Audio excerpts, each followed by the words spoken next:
All right, it's time to continue our cash flow cake with creating a budget. If you forgot, we are here because you are wanting to create your cash flow cake, which is so simple. It's as easy as baking a cake with multiple ingredients, and we're going to take you from no cash flow to absolute cash flow cake.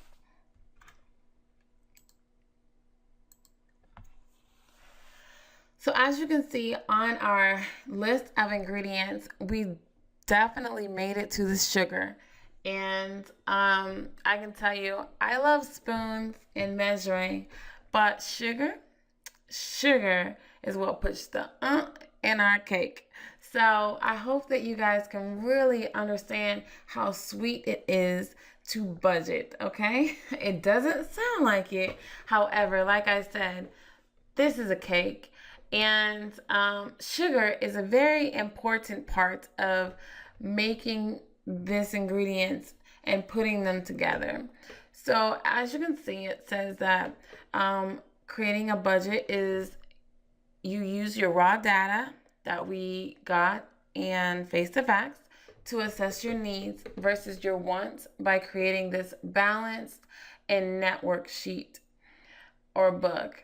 We itemize your current income and expenses. We identify savings goals or systems, and then we make the adjustments to that. So you should understand itemizing because we did that with our statements and our ratios.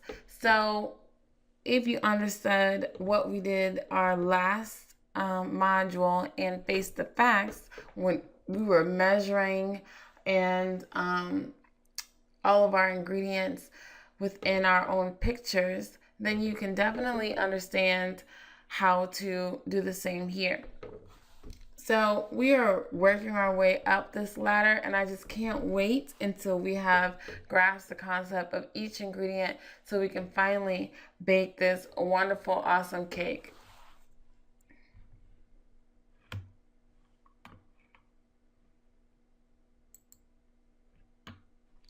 So what should we accomplish today? Okay, so first of all, I just want you guys to be excited, okay? Budgeting for some is like boring, okay? But just think of it, this is your sugar, and you can't have a cake without sugar. So be excited about it. We're going to combine all of your data. Again, analyze that data to find the total outcomes. Compare your goals with data to find real opportunities. Set some commitments, and then readjust your lifestyle habits to fit your goals. And so instead of just looking at everything with a magnifying glass, we're actually going to put our life into a situation that we can more so handle. And the reason why you're here is not because your life is peaches and cream. Maybe mentally you're not understanding what's going on. Maybe you're doing everything great, but you just don't have any savings. Well, you're not doing something right. So a budget is what's going to make that happen. So I just want you guys to be really excited about this. It's a lot of fun when you get to doing it, and once you do it for so long, it becomes a habit. So just keep that on your mind, that we are trying to develop habits, not just a quick fix. These are not quick fixes. So if budget and commitments and compare goals or data, if those type of words kind of screech your ears right now, which I know for some they are, then continue to tell them to yourself and continue to tell yourself that they are sugar, okay? Give yourself a little bit of sugar rush. Find anything you know that has lots of sugar and say, this is my budget, okay? That Snickers bar is your budget. That cube of sugar is your budget. That lemonade with broken down Sonic ice is your budget. And you're gonna love it, okay? So sorry for the interception, but I just wanted to do that for you guys who are just really scared of budgeting and all of these technical words. Really they're just there for you to understand. However, the more and more you use them, the more you're going to start to appreciate these words, okay? So, moving on. What is a budget? Budgeting is the process of itemizing your income and expenses over a period of time. The same thing we did in our daily tracker. Itemizing basically means writing each and every single thing down onto a sheet of paper so you know exactly what is what and when. So, if we have our expenses, we want every single expense that we had. If we had income, we want to know every single piece of income that's bringing our money into us. That's what itemizing is. And so, like on your daily tracker, you've already done this. You wrote down everything that you've done for that day, and then you totaled it up, okay, to get a total for whatever the section was. That is what budgeting is. However, to extend that, is also a way to organize and put into place the position of your income. Okay, so you're basically assigning each dollar that you bring in a job. Think of your budgeting as a community, organization, or business. Anytime you go into any type of business or place, there's always people who have a certain job, whether they're the greeter, they're your mom, and your mom's the host of like a party, holiday, for example. You go into a business, we have a cashier, we have a security guard, we have the maintenance man. You have to be the head of your domain, meaning your situation, and you have to manage all of your employees. In this case, your dollars, okay? So think of your dollars as employees, and every dollar has to have a job. So that's what budgeting is. You are the executive, the CEO of your company, and it's time for you to tell people what to do. So I hope you like to tell people what to do, because this is exactly what you're going to do when you start to do a budget, all right? It is useful for achieving short, medium, and long-term financial goals. We monitor your income and expenses and your cash flow. Your cash flow meaning what's going in and what's going out, how much money you keep in your pocket, how much you put away. Identifying the potential problems before they occur or become unmanageable. If you understand and face the facts, we looked at some income statements where the individuals didn't have enough emergency fund. So if something were ever to happen to them, it wasn't looking a good shot for them. Also, they had really good savings, but they had bukus of expenses, okay, and liabilities. So with our budget, we already know if we're in or if we're out or if we're failing at our financial goals, okay?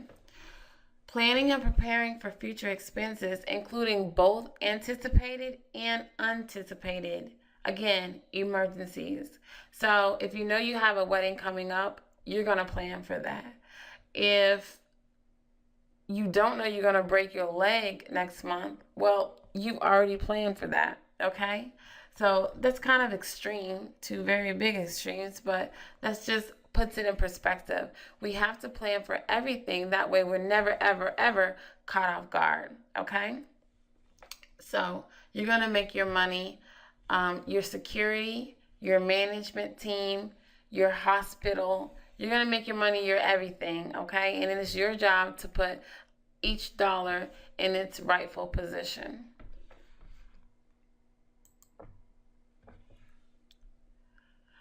So this entire, just as I move through this, I mean, we're going to go through this pretty fast. Budgeting is not hard at all, but some people make it hard because they just don't want to do it.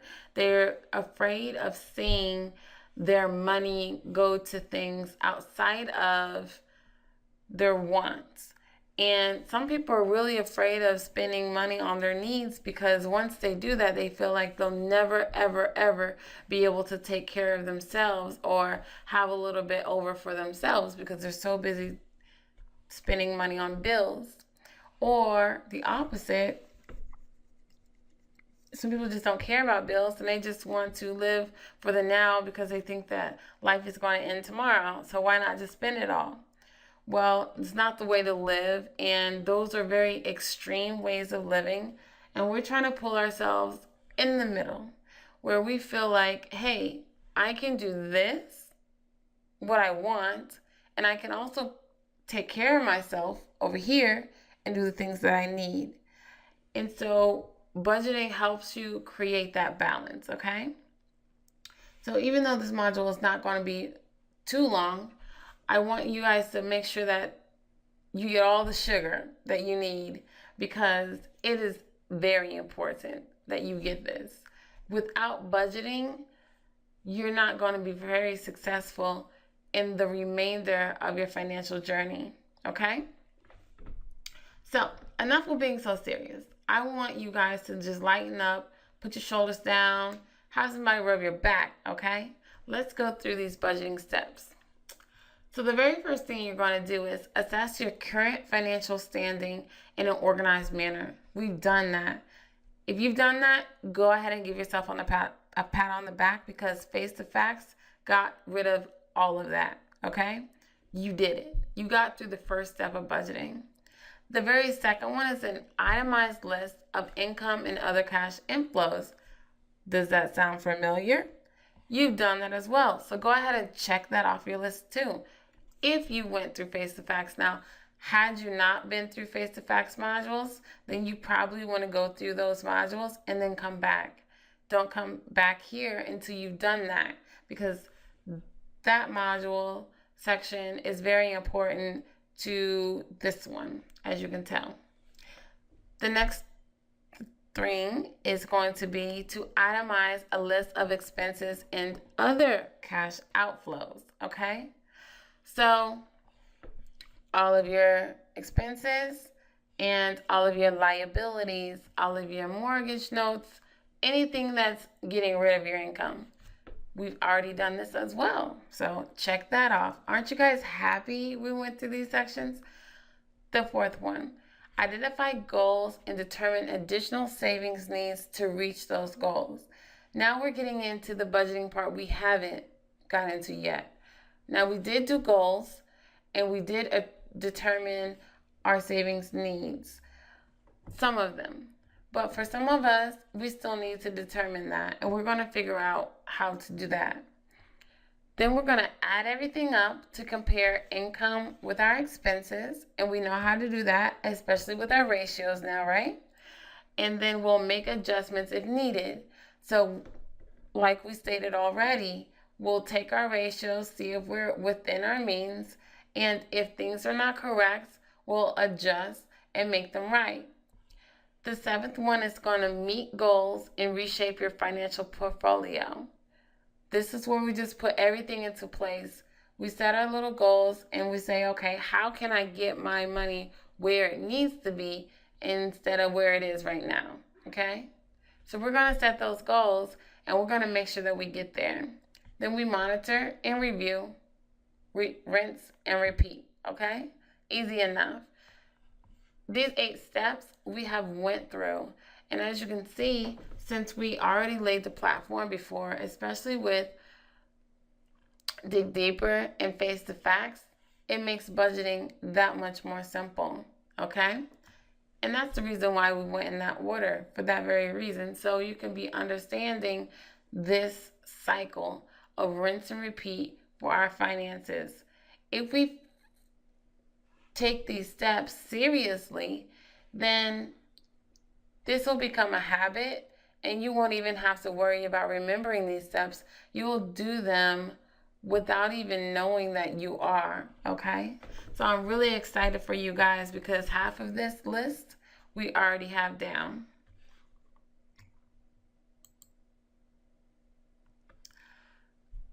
So let's take a sample of a monthly budget. So we have an income of $4,000. And then we have our expenses. Our expenses are going to be $1,200. We have $300 in utilities, $1,200 in rent, a car payment of $400, insurance payment of $150, loan payments $500. We got emergency savings for $200 off the top. And then we have groceries and food, $400, entertainment of $300, which makes our total expenses $3,450.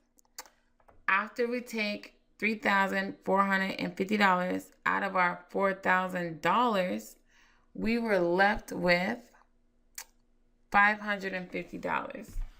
And I just want to make sure you get a calculator.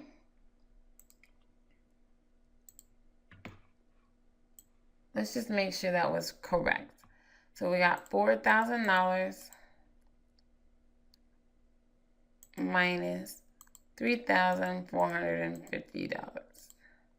Okay, so $550. Yes, that means that we're totally on budget. Okay, this is just a budget. Okay, we have our monthly income, and this is basically telling us, okay, this is what I estimate my expenses will be for the rest of the month.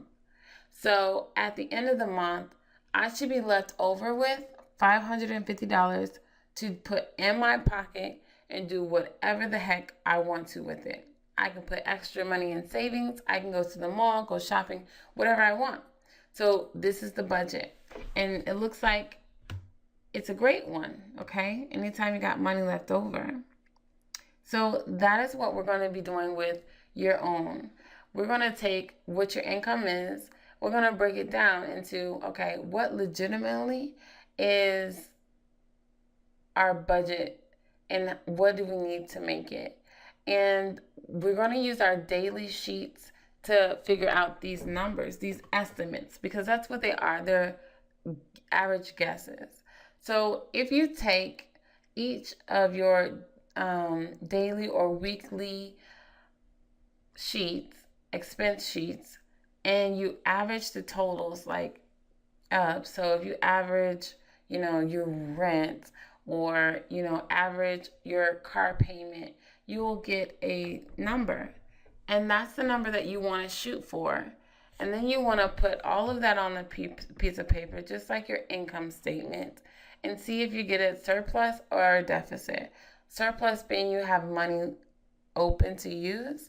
A deficit meaning you're in the negative. You don't even have enough to cover all of those expenses.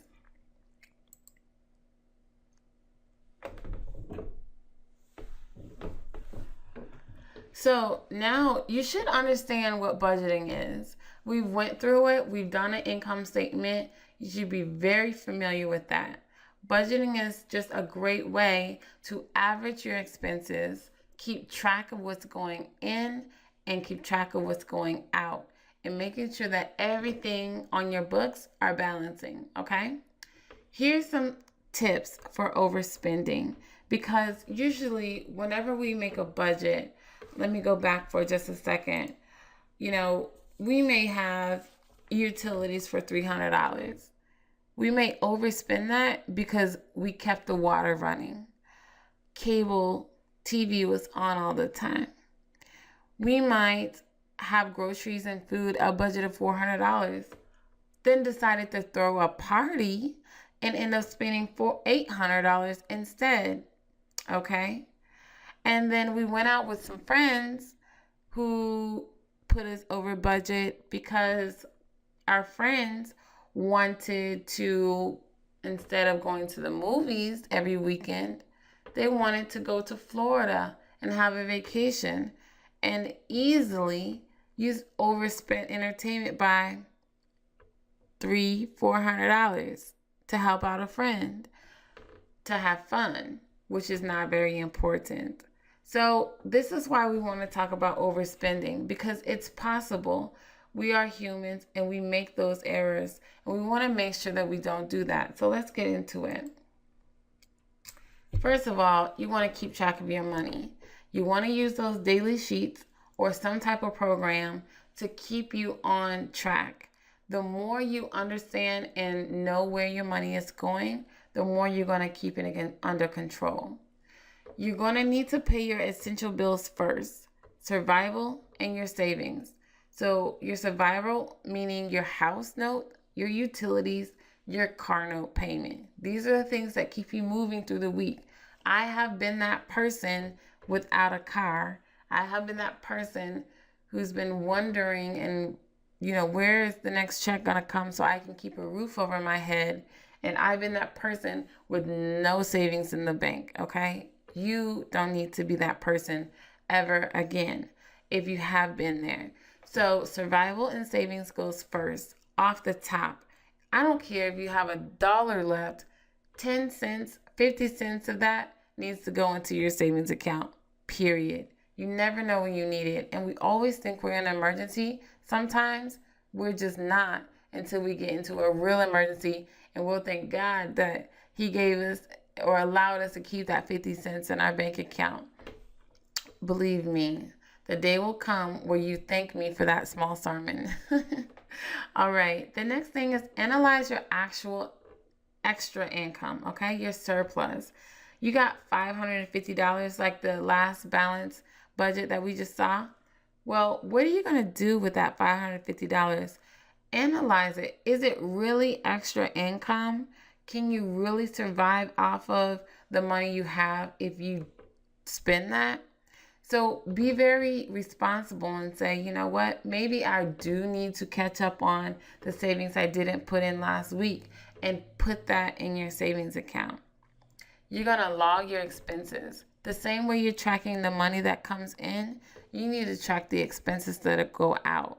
You want to know exactly what you're paying for and why you're paying for it. Sometimes we can get 500 little Debbie cakes, and yes, I love little Debbie cakes, and I will talk about it all the time. But at the end of the day, you forgot that you purchased them because you love them so much. And to you, that little 50, 75, 50 cents ain't nothing until it's gone. And you're like, oh my gosh, now I need a stamp or something comes up and you're not able to get it because you went crazy on little Debbie cakes. So log your expenses so you know exactly where things are going.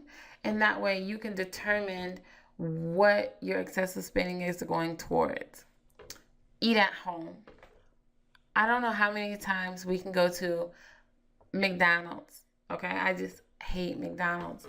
Okay, sorry to those who love McDonald's, but I don't like it. Not because it's a horrible place, but because I hate seeing it. Jump into any car. I bet you at least one person in that car wants to go to McDonald's. And for my sanity, I just don't like going there. So this is the last place I would like to go. However, if you stop eating at fast food restaurants, you'll see that you have more money in your pocket. Those dollar menus keep you coming back. It's like going into a dollar store for some soap and coming out with the entire freaking store because you thought it was only $1. And now you're out of money and you're out of the ability to pay for the other things that you really, really needed while you were in the store buying on impulse. Not eating at home is eating on impulse. Not only are you going to save yourself some calories by eating at home, you're going to learn to cook for yourself. You're going to learn how to retrain your taste buds, and you're going to save some money, okay? And you're going to break a bad habit of continually going to a fast food restaurant to spend the income that you need to put towards your savings. Either you can have what you want now, or you can have what you need later. And what you need later is wealth and savings, okay? The next thing is save extra cash this month for next month. So that $550, yes, take half of it and put it for next month. Guess what you've done? You have saved ahead of time. Now, next month, if you come up short, you don't have to come up with the entire, say you were putting in $300 a month. Well, now next month, possibly you only have to put in 100. If your income isn't where it's supposed to be at, guess what? You don't have to worry because you already put your savings in the account and you're ahead of yourself. Doesn't mean that next month only put $100 in, because if you only do that, then you're setting yourself back. You're going to have to come up with $300 the next month. So always be ahead of yourself and continue to be ahead of yourself and put some extra cash. Extra cash in the bank is not going to hurt you. Furthermore, if your accounts are interest bearing, which is a tip that I will start to tell you guys about, then you're making money on top of money and you're only helping yourself. So save some extra cash for the next month.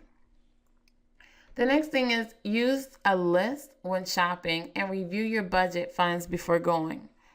Don't ever make your purchase over the budget and put things back if you have to. I can't tell you how many times I've been at the register and I went ahead and told the lady, just put those back. Put your pride down. I know some people, including myself at some times, that I will get to the register. I know I don't have the money, but you know what? I find a way to pay for it because I don't want the person behind me scoffing at me, talking about how broke I am. But you know what? I'm never going to see that person ever again. That person doesn't know my life. That person doesn't know my goals. That person can care less why I'm struggling to make the payment. So just put the stuff back. All they're going to do is put it back, and you're going to walk out very happy that you did not spend the money that you did not have that's supposed to go towards something extra, like your savings or something else, okay? Keep yourself on priority and on budget. Make it a habit, and you will start to understand financing much better, and it'll get easier as you go. Keep making excuses for yourself, then you're always going to be in the position that you are now. And ask yourself, are you in this class? Are you really listening and taking the time to watch this video because you want to stay where you are? I thought so. So just take a list when you're going, purchase the things that you're there to get yourself out. The next thing is have punishments and rewards for staying within the budget. So punishment and rewards sounds very childish. However, obviously we weren't children for no reason. We learned some type of way, and that was through punishment and rewards. Sometimes if you want to reward yourself, you can take the money that you have left over and give yourself a spa, or go and golfing, or take your wife to a movie. That can be a reward for staying within the budget. You're now able to reward yourself and relax. By not staying on budget, you're giving yourself a punishment anyway, because you're going to be stressed out. You're going to be stressed out and you're going to feel like a failure, okay? But to further that punishment for yourself, maybe you're not able to go out with the kids that week. Now you got to stay in and clean the house or just read a book for entertainment. Whenever you're spending money you don't have, you're going to have to find a way to say no. Not today. I spent too much yesterday. Now I can't have that, cafe latte I always like to get. And the cafe latte needs to be a reward and not a habit, okay? We want to break all habits. So just make sure that you have some type of punishment so that you don't want to stay off a budget. You give yourself a reason to not want to go back to the way that you were using money before, so that you can finally become wealthy and stay on track. Next, you want to know what's a real emergency. An emergency does not mean you're hungry and you just have to spend this $1 or $2 at McDonald's because you don't have anything else to eat. Well, I'm sure you have a can of beans, some cheese or tortilla, and an onion. Go ahead and make yourself a taco at home. Even if it's a bologna sandwich, I don't care. Stop making the excuses. That is not an emergency. Your friend is left on side of the road and they really need the money so that they can get home. Well, you know what? I'm sorry. They made the choice to be in the position that they are. And I know this sounds very harsh, but you're going to have to cut some loyalty in order to get to the places that you wanted to go, okay? We are here for our friends, and I'm not here saying that, not to keep your relationships intact. However, ask yourself, is your financial future important to those people that you're trying to assist? And if not, you have to make the final decision to say, not today. I'm sorry, I don't have it. Because you really don't. Sometimes, even though we have savings, those savings are meant for a later day. And you can't get that back until you get it back. And sometimes you can't even catch up if you've already got rid of what you needed the most. So think about your future and yourself. Kind of put yourself first when it comes to your money. Know what is an emergency and know what's not. If someone's down the street and they just need a ride, and for whatever reason you don't have a car and they're asking you to pay for their cab, don't do it. Tell them to find a way, make a way. Anyway, if someone wants to get somewhere good enough, they'll make a way and they will get there. Right now, you need to focus on getting yourself financially on track. Once you do that and you start a budgeting account for helping your friends out, and there's money in that account, then you can help your friend. But until you have enough money to have a single account for them and your family, say no.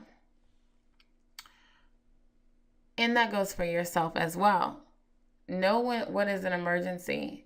If your lights are getting cut off, obviously, that's an emergency. You need to keep your lights on at all times. You need to make sure that there's a roof over your head. You need to make sure that your children are fed. But you definitely don't need a birthday party, okay? Having a birthday party is not an emergency. Throwing your sister's, baby shower is not an emergency. Some of those things can truly wait until we really have our finances where we need them to be. And the very last thing here is think about your spending the night before and then plan on spending habits before they happen. So again, write that list last night. Last night you should have known what you were going to spend on each dollar today and tomorrow and the next day. And if someone asks you, next week we're going here, what are you going to be doing? You should be like, you know what, I only got $50 to spend and that's it. Or whatever your budget says or allows you to spend, that's what you should know. And not a dollar more should go towards that. And if you plan for it, you're never going to get caught up in, maybe just an extra dollar won't hurt. Nope. Well, you had the plan, stick to it. Okay? So these are just some overspending tips. They're really, really good tips.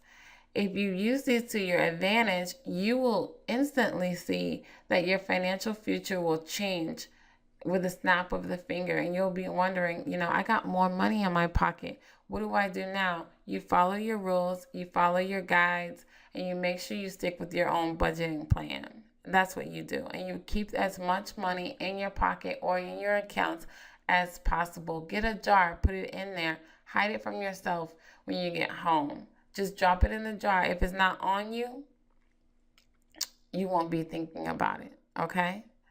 So hopefully these tips here are very helpful to you, and I look forward to seeing you use them.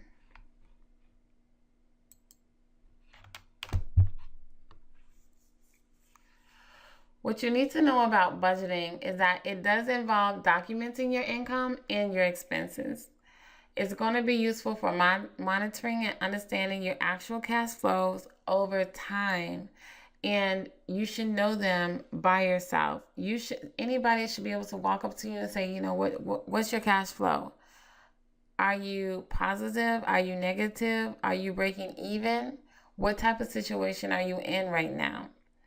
Budgeting is going to be very helpful for your future so that you can identify the potential that you have and those habits that you either need to gain or need to get rid of. Okay? Kick them to the curb. What you're going to do is, using the cash flow cake workbook, you're going to fill out those worksheets in there, and then we're going to come with a solid plan for you. So all of those daily sheets that we filled out, again, we're going to average our daily sheets, go through the budget like we said. And average basically means add everything up. So if you had 5 expenses, you're going to add up all 5 expenses, and then you're going to divide that number by 5. Whatever the value that you get is your average. So that number would be your average expense for whatever category that was. You're going to do that to every category. So make sure you get out the Cashflow Cake book and complete a budget.